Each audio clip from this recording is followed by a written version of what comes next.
Hi and welcome. In this video we're going to be taking a look at the brightness contrast command. Now once this was a bit of an image killer, but it has been improved and it has been fixed basically, and now it's quite a good command to use. So let's see it in action. My name is Ken Fisher and this is LiveLink Training.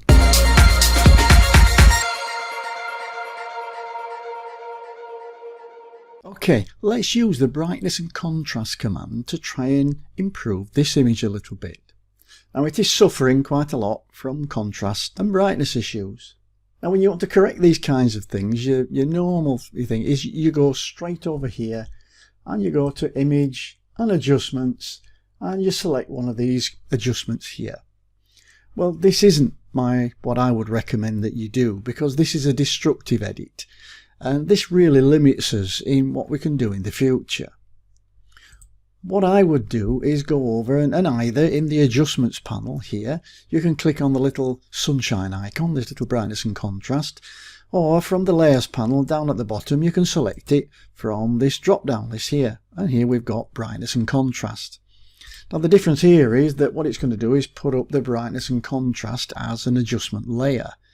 And this allows us to save this with the image, and then we can come back and we can change it at any time.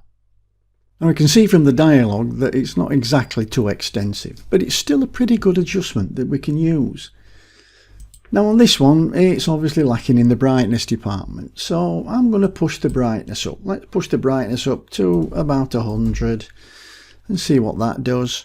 Well, that's pretty good. I'm cracking that. Maybe push it a bit further. Maybe take it up to 120, something like that. Well, that's pretty good. And then it's gone a little bit flat, so I'm going to add a little bit of contrast. And let's say we'll do something like 60. And I think that's pretty good. Now, if we go down to the little eye icon here, if I just click on it, and I've got a before and I've got an after. So I've got a before and an after. So that's pretty good. I think I've gone in a pretty good direction with that. Now there is an auto button, and this will basically, Photoshop will try and do its best, and sometimes it does a good job, and sometimes it's a really good starting point. So I'll just click on that auto button and see what that does for me. I'm not thrilled with it. So what I'm going to do is I'm going to click back in the brightness value, and I'm going to put that back up to 120. And then I'll use the tab key and tab down to the contrast, and I'll put that back up to 60 again. And I think I'm cooking with gas with that. I don't think that's bad. Now, this use legacy, what's that all about? Well, basically, don't use it.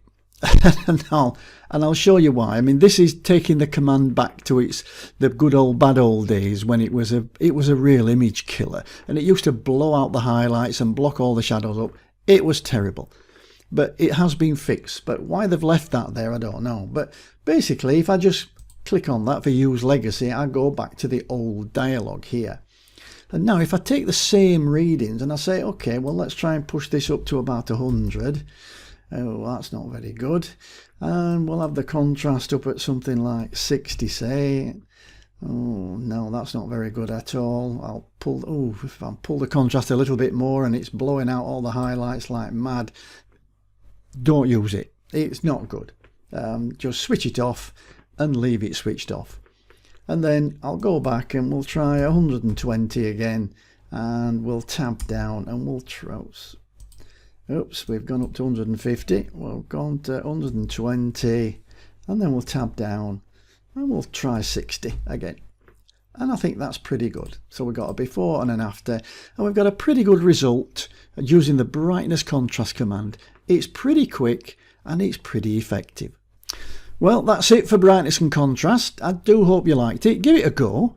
If you found this useful, please give me a thumbs up or leave me a comment under the video.